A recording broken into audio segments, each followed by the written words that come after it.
പഠിച്ചിട്ടുണ്ടോന്നോ? പഠിച്ചിട്ടുണ്ടോയെന്ന് ചോദിച്ചാൽ ഇൻസ്പിറേഷൻ ഉണ്ടായിട്ടുണ്ട്. പഠിച്ചത് കാര്യം ആദ്യം പറയാം. ഞാൻ 4ാം ക്ലാസ്സിൽ പഠിക്കുമ്പോഴാണ് എൻ്റെ അങ്കിളിനെ കണ്ടാണ് ഇൻസ്പയർ ആണ്. അതെന്ന് പറഞ്ഞാൽ എൻ്റെ മമ്മിയുടെ ബ്രദർ മരിച്ചുപോയി. പുള്ളി ഏഷ്യാനെറ്റിലെ എഞ്ചിനീയറായിരുന്നു.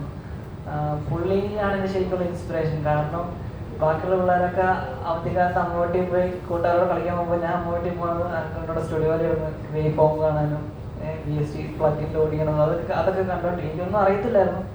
അതൊക്കെ നിലത്തിരുന്ന് കണ്ടുകൊണ്ടിരിക്കുക, അല്ലെങ്കിൽ കൂട്ടിരുന്ന് കണ്ടുകൊണ്ടിരിക്കുക, അങ്കിള് വായിക്കുമ്പോൾ കണ്ടുകൊണ്ടിരിക്കുക. അപ്പോൾ അങ്കിളിനെ പോലെ ആവണം എന്നുള്ള സംഭവമായിരുന്നു ചെറുപ്പം തൊട്ട് ഉണ്ടായിരുന്ന മെയിൻ സംഭവം. പക്ഷേ അങ്ങനെ ഞാൻ അങ്കിളിനെ ഇതാക്കാൻ വേണ്ടി ഞാൻ എന്തെന്ന് വെച്ചാൽ അങ്കിളിനോട് പറയാതെ ഞാൻ നൈസായിട്ട് പാട്ട് പഠിച്ച് അങ്കിളിനെ ഒന്ന് സർപ്രൈസ് എടുപ്പിക്കാൻ വേണ്ടി ഞാൻ അന്ന് തുടങ്ങുന്നത് വീട്ടിലെ ലാൻഡ് ഫോണിൽ ഓരോ കീസിലും ഓരോ നോട്ട് വായിക്കാൻ പറ്റുമായിരുന്നു. ഞാനപ്പോൾ അതിൽ സരിഗമ നോട്ട് അങ്ങനെ ഉണ്ടായിരുന്നു. ഞാനപ്പോൾ അതിനകത്ത് പാട്ട് വായിച്ച് റെക്കോർഡ് ചെയ്യും. കീബോർഡൊന്നും ഇല്ലല്ലോ. അപ്പോൾ അതൊന്നും തീരെ അത് വായിച്ച് റെക്കോർഡ് ചെയ്യും. ഇങ്ങനെ അങ്കിളിനെ വേറെ ഫോണിൽ വിളിച്ചിട്ട് ഞാനൊരു സാധനം കേൾപ്പിക്കട്ടെ എന്ന് പറഞ്ഞിട്ട് ഇത് വായിച്ച് കേൾപ്പിച്ചു. അനുഗ്രഹത്തിന് ആ ക്രിസ്ത്യൻ പാട്ടൊക്കെ അതൊക്കെ അറിയുള്ളൂ. അതെല്ലാം വായിച്ച് കേൾപ്പിച്ചു. നമ്മൾ ഇത് എന്നെ സൗണ്ട് എവിടെ നിന്ന് പ്ലേ ചെയ്യും? അന്ന് യൂട്യൂബും സാധനമൊന്നും ഇല്ല. ഉണ്ട്, എനിക്ക് ആക്സസ് ഇല്ല. അപ്പോൾ അങ്കിള് ഞെട്ടിപ്പോയി. അപ്പോൾ അങ്കിള് മമ്മിയോട് പറഞ്ഞു ഇതിനെ സിസ്റ്റമാറ്റിക്കായിട്ട് പഠിപ്പിക്കാൻ വിടണം, ഇല്ലെങ്കിൽ ഇങ്ങനെ പോകുള്ളൂ, അങ്ങനെ പഠിപ്പിക്കാൻ വിടണം എന്ന് പറഞ്ഞു. അങ്ങനെ അങ്കിള് നിർബന്ധിച്ചിട്ടാണ് ഞാൻ പിയാനോ പഠിക്കാൻ തുടങ്ങി. പിയാനോ പഠിച്ച് ഞാൻ പിയാനോയുടെ ഡിഗ്രി ചെയ്തായിരുന്നു. 4ാം ക്ലാസ്സിൽ പഠിക്കുമ്പോഴാണ് ഗ്രേഡ് എക്സാം ചെയ്യുന്നത്. ലണ്ടൻ ട്രിനിറ്റിയുടെ ഗ്രേഡ്സ് ചെയ്തു പിയാനോയിൽ മ്യൂസിക് തിയറിയിലും. അത് കഴിഞ്ഞ് 5ാം ക്ലാസ് ആയപ്പോഴാണ് എൻ്റെ ആദ്യ കുർബാന സമയത്ത് ഞാൻ എക്സ്പെക്ട് ചെയ്തത് അങ്കിളൊരു കീബോർഡോ എന്തെങ്കിലും സാധനം ഗിഫ്റ്റ് തരുമെന്നൊക്കെ ഞാൻ എക്സ്പെക്ട് ചെയ്തത്. അപ്പോൾ അങ്ങനെ ആദ്യ കുർബാന ദിവസം ഞാൻ ഇങ്ങനെ അമ്മ വീട് തിരുവനന്തപുരത്താണ്, എൻ്റെ വീട് കോട്ടയത്താണ്. അപ്പോൾ തിരുവനന്തപുരത്ത് നിന്ന് ഒരു വണ്ടി വന്ന് കോട്ടയത്ത് ഇറങ്ങി. വണ്ടി അത് ആൾക്കാരെല്ലാം ഇറങ്ങിയപ്പോൾ അങ്കിൾ വന്നിട്ടില്ല. അങ്കിൾ വന്ന് സിംഗപ്പൂർ അങ്ങ് പോയി. അങ്കിൾ അവിടെ വന്നില്ലായിരുന്നു. അപ്പോൾ എൻ്റെ മൊത്തം ഹോപ്പ് അങ്ങ് പോയി. അപ്പോൾ ഓക്കെ, ആദ്യ കുർബാനയ്ക്ക് ഗിഫ്റ്റ് ഒന്നും ഇനിയിപ്പോൾ കല്യാണം കഴിഞ്ഞായിരിക്കും അടുത്തത്, വേറെ ഗിഫ്റ്റ് ഇതുവരെയുള്ള ഓപ്പർച്യൂണിറ്റി.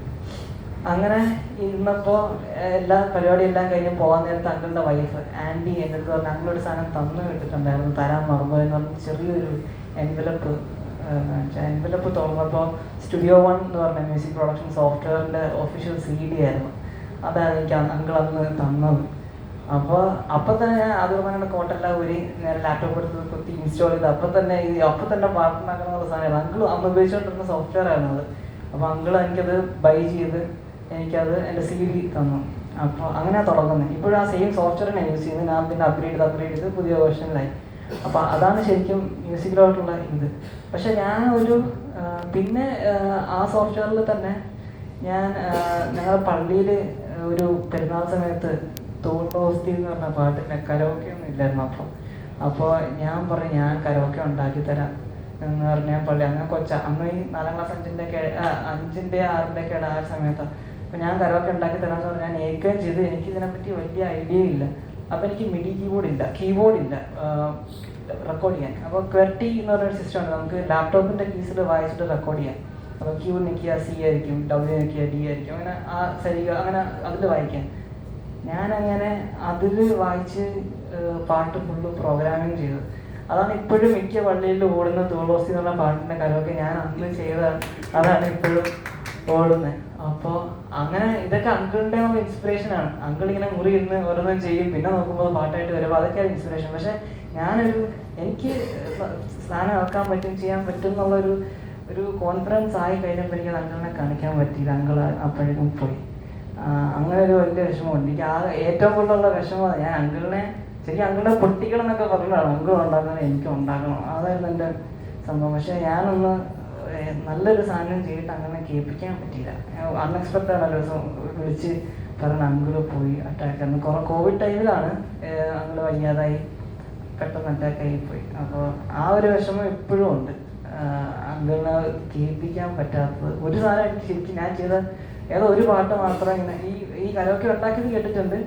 ഒരു പാട്ട് ഇങ്ങനെ തട്ടിക്കൂടി ചെയ്ത് കേട്ടിട്ടുണ്ട്. പക്ഷെ അങ്ങനെ എനിക്കിഷ്ടപ്പെട്ട വർക്ക്സ് എനിക്കൊന്നും ഇൻസ്പിറേഷൻ തന്നാൽ കേൾപ്പിക്കാൻ പറ്റാതായിരുന്നു. സ്വന്തം അങ്കിളായിട്ട് എനിക്ക് പുള്ളിയെ കേൾപ്പിക്കാൻ പറ്റാതെ പോയിട്ടുണ്ട്. ആ ഒരു വിഷമം ഇപ്പോഴും ഉണ്ട്. ഇതൊക്കെയാണ് മ്യൂസിക്കിനോടുള്ള ഇൻസ്പിറേഷനും പാത്ത് ഇതാണ്. പിന്നെ ഫാമിലി പപ്പയും മമ്മിയും മ്യൂസിക് ഇൻവോൾവ് തന്നെയാണ്. മമ്മി BA ചെയ്തായിരുന്നു മ്യൂസിക് കർണാട്ടിക്കിൽ. അങ്ങനെ കുറച്ച് ഇൻഫ്ലുവൻസ് ഉണ്ട്. പപ്പ പാട്ട് എഴുതും ഇങ്ങനെ മൂളിപ്പാട്ടൊക്കെ പാടും. രണ്ടുപേരുടെയും ഫാമിലി നല്ല ഇൻഫ്ലുവൻസ് ഉണ്ട്. അങ്ങനെ പിന്നെ ദൈവം സഹായിച്ച് എവിടെ വരെ എത്തി. എന്തായാലും